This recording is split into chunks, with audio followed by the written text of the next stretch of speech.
Subscribe now and press the bell icon. Never miss an update. Hi dear student, myself Akit Thakur from Engineers Classes for Competition, Dwarka Sector 1, New Delhi. हमारे strength of material mechanics of solid video series का ये basically आज का video मैं dear student दो point पे dedicate कर रहा हूँ। मींस दो पॉइंट को एड्रेस करूंगा स्ट्रेंथ ऑफ मटेरियल में। पहला कि एक छोटा सा पॉइंट रह गया था लास्ट टाइम, हमने एलोंगेशन पे पूरी डिटेल में देखी थी। हमने पूरा डिटेल में उसको देखा था कि एलोंगेशन एक यूनिफॉर्म बार में क्या होगा, मींस प्रिज्मेटिक बार में, टेपर बार में क्या होगा अगर एक्सटर्नल लोड अप्लाई होगा तो, सेल्फ वेट की वजह से डिफॉर्मेशन क्या होगा, सेल्फ वेट में भी प्रिज्मेटिक बार, कोनिकल बार, फ्रस्ट्रम, इन सब केसेस का हमने डिटेल में स्टडी किया था, राइट। सो उसमें एक पॉइंट मिसिंग है एलोंगेशन में, which is I have just mentioned here dear student, कि लेट्स से एक बार है और उसमें हम रोटेशन ले रहे हैं, उसको एक एक्सिस के अबाउट, उसके एक्सिस के अबाउट हम रोटेट कर रहे हैं, उसके सेंटर ऑफ ग्रेविटी के अबाउट जो एक्सिस है सेंटर ऑफ ग्रेविटी से पास करता है, उस एक्सिस के अबाउट अगर रोटेट कर रहे हैं उस बार में क्या स्ट्रेस डेवलप होगा और उसकी वजह से उसमें क्या एलोंगेशन होगा, ये बेसिकली हमें देखना है। अगेन ये पॉइंट बहुत ज्यादा मेन स्ट्रीम टॉपिक नहीं है, बट कई बार आप देखोगे गेट और आईएएस के लिए भी इंपॉर्टेंट हो जाता है। और अगर आप सारी कॉमन चीजें लर्न करोगे तो on what basis you can say कि हम मेरी जो प्रिपरेशन है वो दूसरों से डिफरेंट है। तो आपको वो चीज उन चीजों पे भी बेसिकली कंसंट्रेट करना होगा जो कि लेसर नोन है but important exam point of view से अभी करंट ट्रेंड के अकॉर्डिंग नहीं है, बट आने वाले टाइम में कभी भी ये पूछ सकता है और एक बार पूछेगा तो यू नो सब उसको लर्न करने लग जाते हैं। सो आइडिया इज कि ये लेसर नोन है बट स्टिल आपको इसको लर्न करना है, बहुत ज्यादा टफ नहीं है। मैं आपको अंडरस्टैंड कराता हूं कॉन्सेप्ट्स, इस कॉन्सेप्ट को एक्सप्लेन करूंगा, राइट। सो अल्टीमेटली बार को अगर उसके एक्सिस के अबाउट रोटेट करते हैं उसमें स्ट्रेस और एलोंगेशन क्या होगा, एक पॉइंट इसमें हम डिस्कस करेंगे। और दूसरा डियर स्टूडेंट जो अगेन लेसर नोन टॉपिक है, पॉइंट है, जो कि कहता है कि अगर एक पेपर बार है, ऑब्वियसली पेपर बार का मतलब है अलग अलग एरिया है, अलग अलग सेक्शन पे, तो उसको अगर हमें यूनिफॉर्म स्ट्रेंथ प्रोवाइड करनी है, इस कंडीशन हमें ये अज्यूम करना है कि उसकी स्ट्रेंथ क्या है, यूनिफॉर्म है। डियर स्टूडेंट स्ट्रेंथ का मतलब है स्ट्रेस, तो हर एक सेक्शन पे क्योंकि एरिया अलग अलग है, अगर मैं पी लोड लगाता हूं इस बार पे तो हर पॉइंट पे एरिया अलग अलग है, तो अलग अलग एरिया होने की वजह से हर एक पॉइंट पे स्ट्रेस अलग अलग हो सकता है, लेकिन यूनिफॉर्म स्ट्रेंथ का मतलब है हर एक सेक्शन पे सेम स्ट्रेस डेवलप, हर एक सेक्शन सेम स्ट्रेस से सब्जेक्टेड हो, उसको हम बोलते हैं यूनिफॉर्म स्ट्रेंथ केस। तो अगर एक पेपर बार को के में यूनिफॉर्म स्ट्रेंथ की रिक्वायरमेंट है तो क्या कंडीशन होगी, मींस ये लार्जर एंड पे मान लो इसका एरिया A2 है और स्मॉलर एंड पे इसका एरिया A1 है और ये P लोड से एक्सटर्नली सब्जेक्टेड है, तो इसकी कंडीशन हमें देखनी है कि अगर ये बार यूनिफॉर्म स्ट्रेंथ का है, means stress will be equal at every section, at each section, तो उसके लिए क्या कंडीशन है, जो कि यहाँ पे मैं मेंशन किया गया स्टूडेंट। ये कहता है कि जो लार्जर एरिया होगा A2 ये इक्वल होगा A1 exponent e to the power WL by sigma। ये student what is W? W is specific weight, last video में बताया था स्पेसिफिक वेट, जिसको हम रो इनटू g भी लिख सकते हैं या 9.81 इनटू रो भी लिख सकते हैं। तो ये स्पेसिफिक वेट है। L is again the length of this bar, right? L is length of the bar and sigma is obviously the uniform stress at each and every section, वो sigma is the stress। ये condition है dear student जो इस बार को uniform strength provide कर सकता है अगर इस कंडीशन को सेटिस्फाई करेगा। तो ये दो पॉइंट है जो बेसिकली अभी मैं जल्दी से डिस्कस करूंगा। ये पॉइंट बेसिकली गेट और आईएएस के लिए ज्यादा इंपॉर्टेंट है, एई लेवल के लिए इंपॉर्टेंट हो सकता है बट जेई में नहीं पूछता है, but still you have to learn कि ये क्या है एग्जैक्टली कॉन्सेप्ट, कभी-कभी पूछ सकता है, स्कोप है इसका। सो डियर स्टूडेंट एक और पॉइंट, इन दो पॉइंट के अलावा मैं डिस्कस करूंगा आज की वीडियो में, जो होगा कि स्ट्रेसेस इन कंपोजिट बार। ये जो टॉपिक है स्ट्रेसेस इन कंपोजिट बार, ये इतना इंपॉर्टेंट है, आप समझ सकते हो सब्जेक्टिव पॉइंट ऑफ व्यू से, जिसको एसएससी जेईई में कई बार मींस मल्टीपल टाइम्स ये पूछा गया है।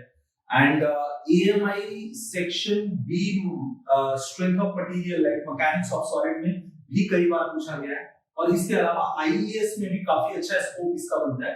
और ये पॉइंट होता है कि अगर कॉम्पोजिट बार है, अभी तक हमने स्ट्रेस निकाला था लाइक होमोजेनियस मटेरियल का, राइट, मतलब एक ही मटेरियल है और एक मटेरियल का बार है जिसका अपना एक यंग्स मॉडुलस है, और उस पे अगर आप एक्सटर्नल लोड लगाओगे तो उसमें क्या स्ट्रेस और स्ट्रेन आना होगा। लेकिन कई बार ऐसे प्रैक्टिकल केसेस आते हैं जहां पे मटेरियल कंपोजिट होता है। कंपोजिट मटेरियल का मतलब है डियर स्टूडेंट कि दो या दो से ज्यादा मटेरियल से बना हुआ कंपोनेंट है जो सिंगली बिहेव करेगा। लाइक आप एक प्रैक्टिकल एग्जांपल ले सकते हो कि जो हमारा आरसीसी कॉलम है, उसमें स्टील भी है, लाइक रॉड्स होते हैं, और कंक्रीट भी है। तो ये दो मटेरियल से मिलकर बना हुआ है, और अगर उसको देखोगे तो आप सिंगल कॉलम दिखता है और उस पे ऊपर से लोड लगता है, तो उस आरसीसी कॉलम में क्या स्ट्रेस डेवलप होगा, ये एक प्रैक्टिकल केस हो सकता है। इसके अलावा मैकेनिकली अगर आप, ये तो सिविल का एग्जांपल हो गया, अगर आप मैकेनिकल का एग्जांपल लोगे तो कई बार मैकेनिकल में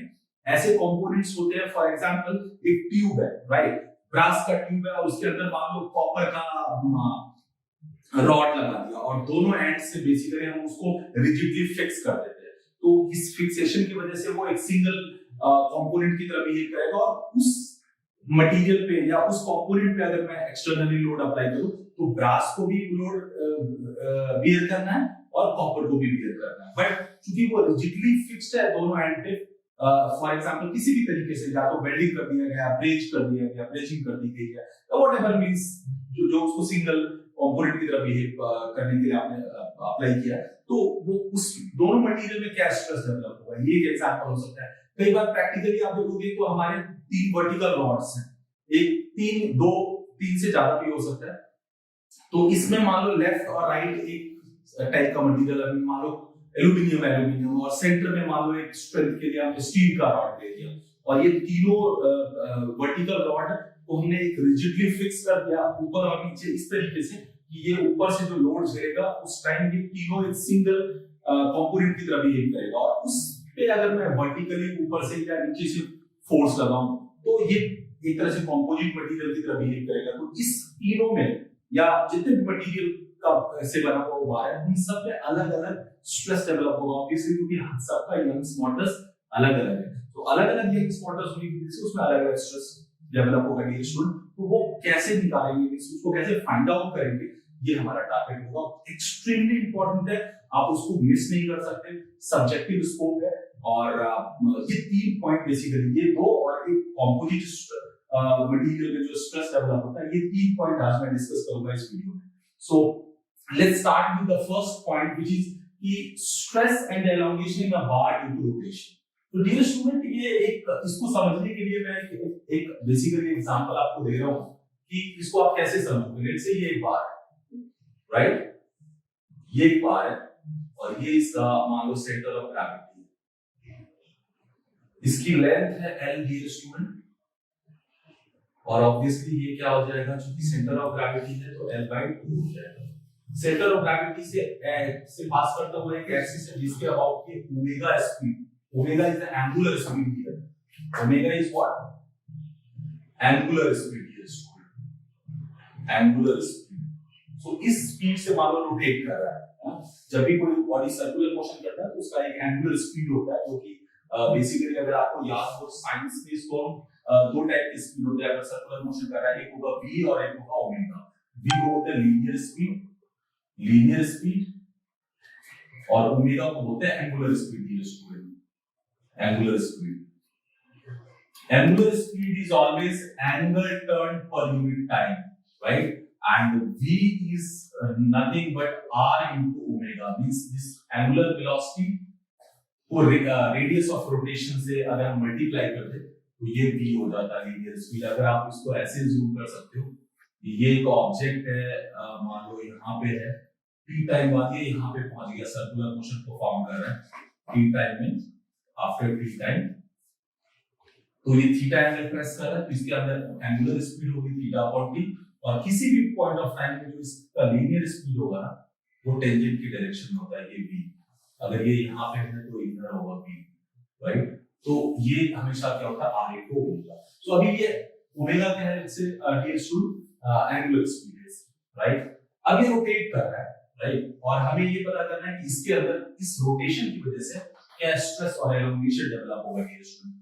सो इसको फाइंड करने के लिए डियर स्टूडेंट आप ये अज्यूम कर सकते हो कि ये एक एलिमेंटल स्ट्रिप है, ये एक एलिमेंटरी स्ट्रिप है, राइट। आपको याद होगा लास्ट वीडियो में मैंने बताया था कि किसी चीज को इंजीनियरिंग में डिराइव करने के लिए कैलकुलस मेथड अप्लाई करते हैं जिसको एलिमेंटल स्ट्रिप मेथड बोलते हैं। तो ये एक स्मॉल स्ट्रिप हमने मान लिया जो कि यहां से कितने डिस्टेंस पे है, x डिस्टेंस पे है डियर स्टूडेंट, और इसकी जो लंबाई है बहुत कम है, इसको हमने dx अज्यूम कर लिया डियर स्टूडेंट, राइट।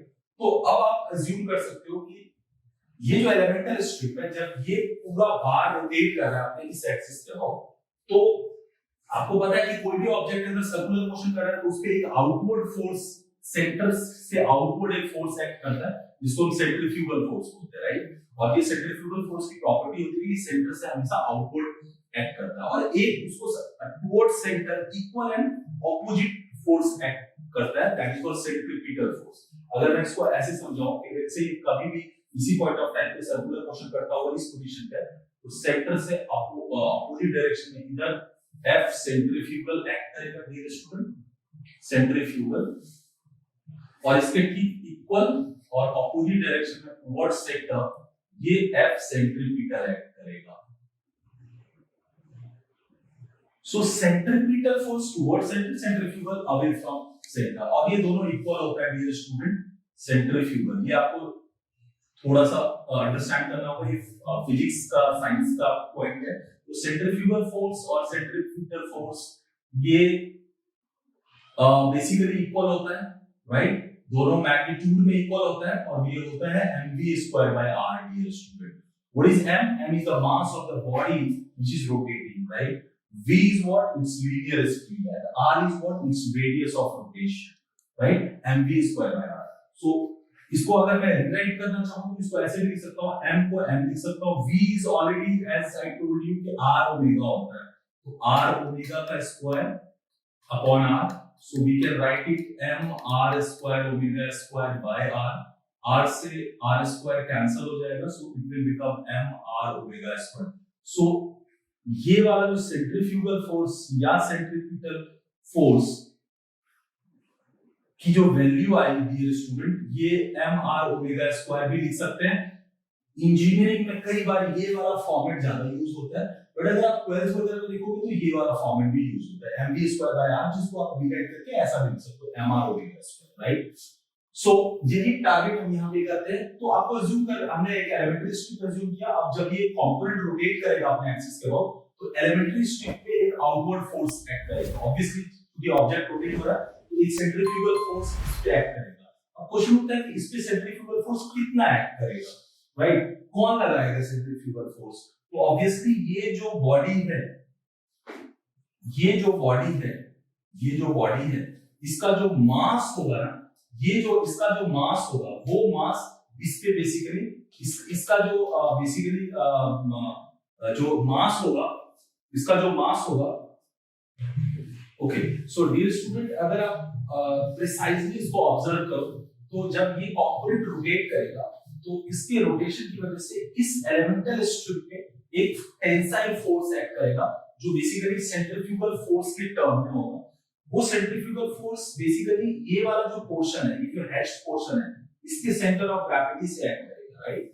ये सेंट्रीफ्यूगल फोर्स एक्ट करेगा इस पोर्शन पे, और ये सेंट्रीफ्यूगल फोर्स इस एलिमेंटल स्ट्रिप पे एक तरह से फोर्स एक्ट करता हुआ हम मान सकते हैं, जो कि इसमें स्ट्रेस प्रोड्यूस करेगा और इसमें स्ट्रेन प्रोड्यूस करेगा, राइट।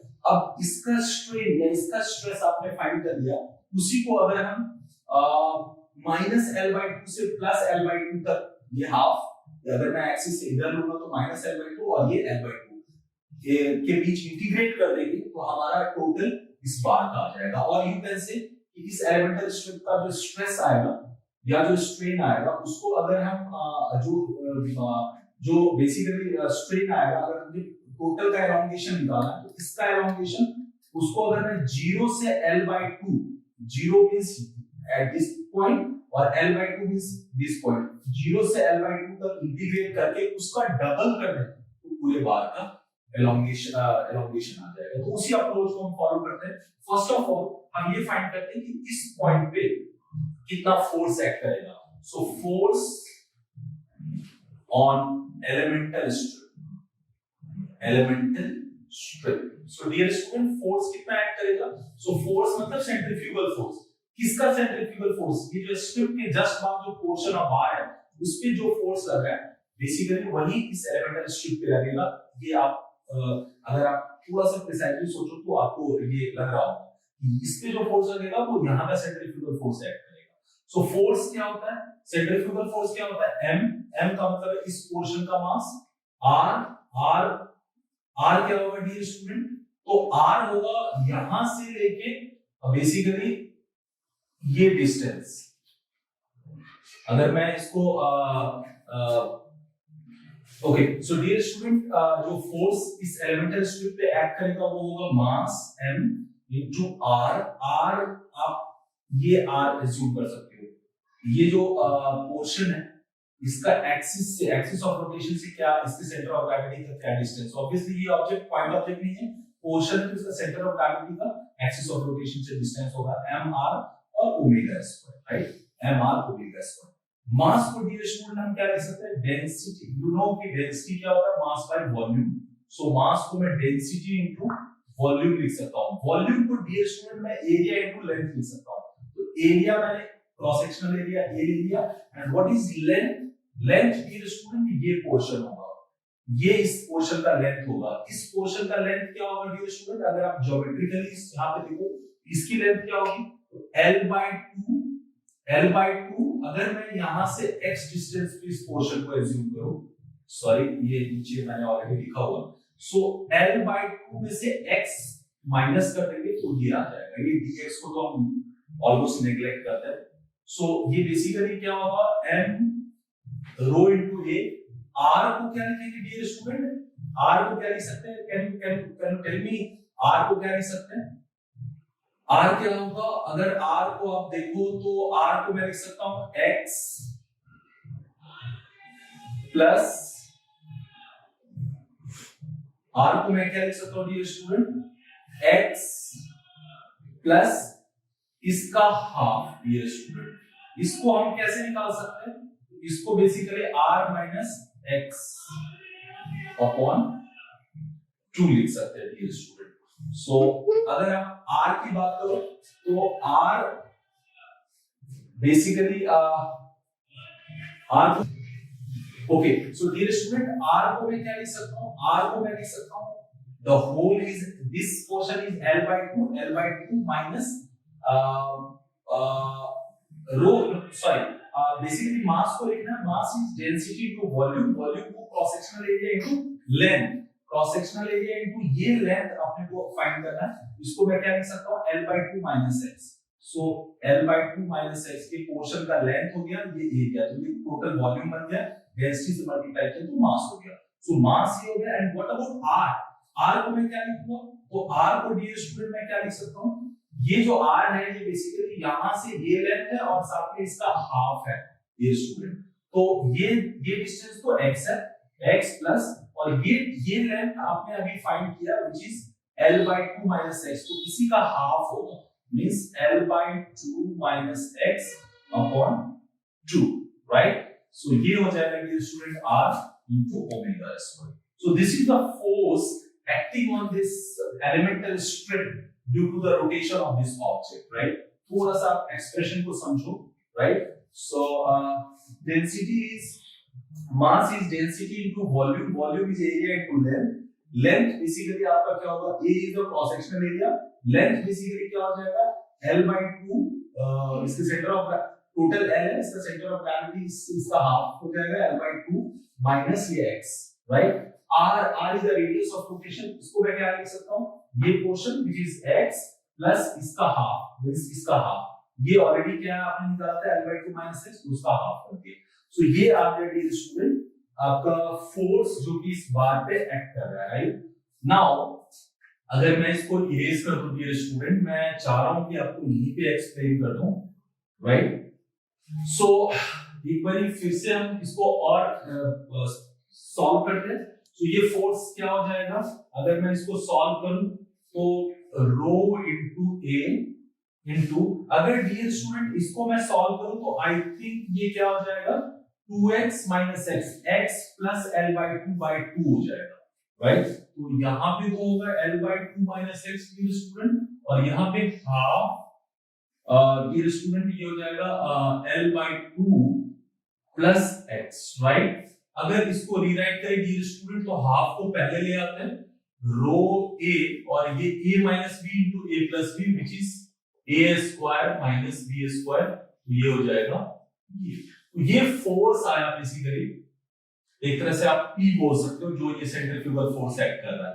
तो अब स्ट्रेस कितना एक्ट कर रहा है डियर स्टूडेंट इस पे, so therefore stress eight elemental strip, stress eight elemental strip, सो एलिमेंटल स्ट्रिप पे फोर्स क्या, स्ट्रेस क्या होगा, फोर्स बाय एरिया, ये फोर्स है, इसको मैं अगर एरिया से डिवाइड कर दूंगा तो dear student half rho into this आ जाएगा, means half rho L square by 4 minus x square. So now you got the stress on elemental strip, dear student, right? अब अगर अपने को basically maximum stress find करना है, अगर अपने को maximum stress find करना है dear student, तो x को अगर मैं 0 पुट कर दूं, मींस अगर मैं यहाँ पे आ जाऊं, तो यहाँ पे आने के बाद ये जो हमारा सेंट्रीफ्यूगल फोर्स होगा वो सबसे ज्यादा होगा, सेंट्रीफ्यूगल सबसे ज्यादा होगा, मींस सेंट्रीफ्यूगल फोर्स सबसे ज्यादा होने की वजह से स्ट्रेस सबसे ज्यादा डेवलप होगा इस बार पे, so therefore maximum stress sigma max obviously कहां पे होगा dear student, at CG of bar. तो इसके लिए निकालना है, तो इसमें x की जगह 0 पुट कर देंगे, तो ये हो जाएगा half into rho into L square by 4, x की जगह 0 हो जाएगा डियर स्टूडेंट, तो ये हो जाएगा rho L square by 8, right. So this you have to remember dear student कि जो आपका मैक्सिमम स्ट्रेस होता है एक बार का L लेंथ का बार अगर अपने centre of gravity centroidal axis के अबाउट रोटेट कर रहा है, तो जो मैक्सिमम स्ट्रेस होगा वो उसके सेंटर पे होगा, और वो होगा rho L square by 8, right. So ये स्ट्रेस आपने फाइंड कर लिया। Now coming to the point is like coming to the point is like कि strain कैसे find करेंगे dear student, हम इसमें strain कैसे find करेंगे, so obviously strain find करना है, तो strain क्या होता है dear student, strain होता है stress by Young's modulus, right। strain क्या होता है sigma by E, delta L अगर निकालना है तो strain को L से मल्टीप्लाई कर देंगे, right, so sigma into L by E ये होता है। so अगर मैं यही कॉन्सेप्ट फॉलो करूं dear student तो एलिमेंटल स्ट्रिप पे बेसिकली एलोंगेशन निकालेंगे, so therefore delta L of elemental strip, basically हमारा नेक्स्ट टारगेट है कि इस पूरे बार में कितना डिफॉर्मेशन होगा वो फाइंड करना है, elongation. So delta L of elemental strip ये क्या हो जाएगा, sigma into L, L elemental strip का डियर स्टूडेंट dx है, तो sigma into dx by e, right. अगर मैं सिग्मा की वैल्यू पुट कर दूं डियर स्टूडेंट, सिग्मा कितना आया था, half rho L square by 4 minus x square into dx by e। सो ये एलिमेंटल स्ट्रिप का डिफॉर्मेशन डियर स्टूडेंट आ गया। इसी को अगर मैं 0 से L तक इंटीग्रेट करके और उसको डबल कर दूं तो पूरे बार का एलोंगेशन आ जाएगा। सो therefore elongation of total bar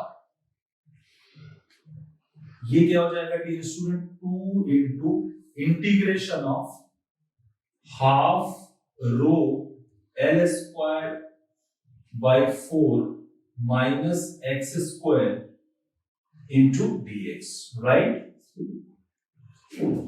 मैं चाहूं तो इसको -L/2 से +L/2 तक भी लिख सकता हूं, लेकिन यू नो कैलकुलस का जो डेफिनेट इंटीग्रल का जो लॉजिक है कि -L/2 से +L/2 को मैं डबल 2 into 0 to L/2 में लिख सकता हूं, तो वही वाला हमने लॉजिक अप्लाई किया just to make it simpler, right. अगर इसको आप डियर स्टूडेंट सॉल्व करोगे तो क्या बाहर आ जाएगा, 2 into 1/2 into रो बाहर आ जाएगा डियर स्टूडेंट, और अगर आप इसको इंटीग्रेट करोगे इस वाले टर्म को तो डियर स्टूडेंट क्या हो जाएगा, अगर आप इसको इंटीग्रेट करना चाहो तो ओके, सो डियर स्टूडेंट, अगर मैं इस बार का टोटल एलोंगेशन निकालना चाहूँ तो 2 इनटू जो एलिमेंटल स्ट्रिप का डिफॉर्मेशन आया उसी को इंटीग्रेट कर देंगे 0 से l/2। अगर मैं इसको सॉल्व करूं डियर स्टूडेंट, इस इंटीग्रेशन को सॉल्व करूं और अपर लिमिट और लोअर लिमिट पुट करके सॉल्व करूं तो ये जो डेल्टा एल आएगा वो rho omega square L cube by 12 E आएगा। डियर स्टूडेंट, आप ट्राई करेंगे, बहुत आसान है, आप कर सकते हो। हमने काफी सारे प्रूफ देखे हैं लास्ट वीडियोस में, तो वहां पे जैसे हमने किया था वैसा ही आप करोगे। सो नाउ यू गॉट कि इस बार का जो टोटल एलोंगेशन होगा वो होगा rho which is the density of the material.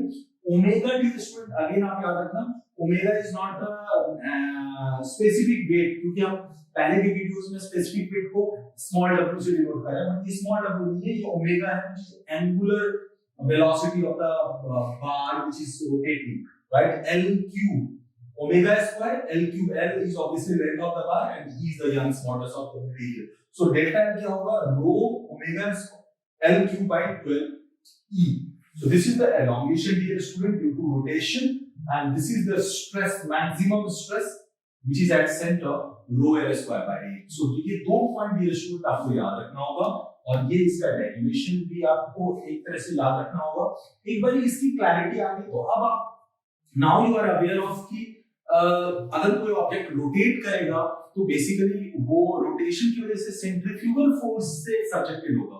वो सेंट्रीफ्यूगल फोर्स हालांकि एक्सटर्नली अप्लाइड लोड नहीं है, बट क्योंकि साइंस में लॉजिकली कोई ऑब्जेक्ट अगर रोटेट करेगा तो ऑटोमेटिक सेंट्रीफ्यूगल फोर्स से सब्जेक्टेड होगा, तो वो फोर्स उसके अंदर क्या डेवलप करेगा, एक तरह से एक्सटर्नल लोड इधर एक्ट करेगा और वो उसमें डिफॉर्मेशन और स्ट्रेस प्रोड्यूस करेगा, which is like this, the stress and this is the deformation of the bar. So I hope कि ये आपको क्लियर हो गया होगा। ये थोड़ा सा टॉपिक बहुत ज्यादा पॉपुलर पॉइंट नहीं है, जो आप बेसिकली डिप्लोमा वाले स्टूडेंट्स तो इसको पढ़ते ही नहीं है, बट हाँ बीटेक वगैरह में पढ़ते हैं, और गेट और आईएएस के लिए इंपॉर्टेंट है। सो आई थिंक ये आपको क्लियर हो गया होगा कि अगर कोई बॉडी रोटेट हो रहा है अपने एक्सिस के अबाउट तो उसमें स्ट्रेस और एलोंगेशन क्या होगा। Right. Now the next point dear student will be कि एक टेपर बार है, उसकी यूनिफॉर्म स्ट्रेंथ के लिए क्या कंडीशन है। तो देखो ये सिंपल है, इसमें भी इसका भी एक डेरिवेशन होता है, बट मैं इसके डेरिवेशन को नहीं करूंगा बिकॉज़ डेरिवेशन बहुत आसान है। अगर आपको देखना है तो जहां जितना हमने डेराइव किया है उस लॉजिक से आप बेसिकली आसानी से उसको डेराइव कर सकते हो, बट आपको ये समझना होगा कि यूनिफॉर्म स्ट्रेंथ बार को कब बोलते हैं। तो a bar is called a bar is said to have uniform strength when the bar is subjected to equal stress at each and every section। मतलब यहाँ भी सेम स्ट्रेस होगा, यहाँ भी सेम स्ट्रेस होगा, हर एक पॉइंट पे, यहाँ भी हर एक पॉइंट पे सेम स्ट्रेस होगा। तो अगर हमने यहाँ पे लोअर एंड पे एरिया A1 मान लिया, अपर एंड पे एरिया A2 मान लिया, इसकी लेंथ L और P लोड से सबमिटेड है, तो ऑब्वियसली अगर आप देखो तो यहाँ पे अगर यूनिफॉर्म स्ट्रेंथ एज्यूम करना है तो उसके लिए कंडीशन ऑफ स्ट्रेंथ की A2 ये इक्वल होना चाहिए A1 exponent e to the power W which is specific weight, इसको आप रो जी भी लिख सकते हो, राइट। इसको आप चाहो तो A1 e to the power rho g L by sigma भी लिख सकते हो, right. So A2 is equal to A1 e to the power specific weight into length of the bar by stress। ये stress basically equal stress है जो हर एक section पे act करेगा सो दैट ये यूनिफॉर्म स्ट्रेंथ की तरह बिहेव करे। सो ये कंडीशन आपको याद रखना होगा डियर स्टूडेंट, और ये दो पॉइंट अगर आप उसमें ऐड कर लेते हो एलोंगेशन में तो वो कंप्लीटनेस की फील आएगी। ये आपने ये दो भी लर्न कर लिया। ये गेट और आईएएस के लिए अगेन मैं स्टेट कर रहा हूँ कि ये गेट और आईएएस के लिए ज्यादा इंपॉर्टेंट है, और अगर आप आउट ऑफ द बॉक्स सोचते हो कि डिफॉर्मेशन, सबको पता है कि ये डिफॉर्मेशन, बट ये लेसर नोन फैक्ट है, तो आप इसको भी प्रैक्टिस करो। मैं एडवाइस करूंगा कि अगर आप लर्नर हो, आप ज्यादा पढ़ना चाहते हो तो इसको भी लर्न करो, right. Thanks a lot. So इस पॉइंट में इतना ही। जो नेक्स्ट मैं आपको एक्सप्लेन करने जा रहा हूँ वो होगा dear student stresses in composite bar, stresses and strain in composite bar. ये बहुत इंपॉर्टेंट टॉपिक है। ये अगर आप एक बार अंडरस्टैंड कर लेंगे तो ये एज अ होल जो सिंपल स्ट्रेस एंड स्ट्रेन का कॉन्सेप्ट है ये आपको लगभग काफी क्लैरिटी मिल जाएगी, मतलब 90% आपको क्लैरिटी मिल जाएगी। सो नेक्स्ट अभी मैं ये वाला पॉइंट स्टार्ट करूंगा। सो ये पॉइंट आई होप कि आपको क्लियर हो गया होगा। आप कमेंट करो आप अपने डाउट्स अगर इस डेरिवेशन में या कहीं पे भी आ रहा है तो वो शेयर करो, और ऑब्वियसली लाइक करो और हमारे वीडियोस को शेयर करो, सो दैट ज्यादा से ज्यादा क्वालिटी वीडियोस हम आपके लिए लेके आए। And also not only for strength of material, we are planning to have lot many subjects, important subjects, video lectures जो कि मैकेनिकल इंजीनियरिंग से रिलेटेड है, सिविल से रिलेटेड है, इलेक्ट्रिकल से रिलेटेड है, इलेक्ट्रॉनिक्स से रिलेटेड है। इन सब की क्वालिटी वीडियोस आप इंजीनियर्स क्लासेस फॉर कंपटीशन के ऑफिशियल फेसबुक पेज, हमारा जो यूट्यूब चैनल है वहां पे, और अलग अलग सोशल मीडिया प्लेटफॉर्म और हमारे वेबसाइट पे आपको अवेलेबल है, राइट। एंड ऑल्सो अगर आपको किसी पॉइंट, किसी टॉपिक पे वीडियो चाहिए तो आप हमें वो लिख सकते हो, शेयर कर सकते हो, जिससे कि हम उस टॉपिक पे भी वीडियोस बेसिकली बना सकें। Thanks a lot, thank you.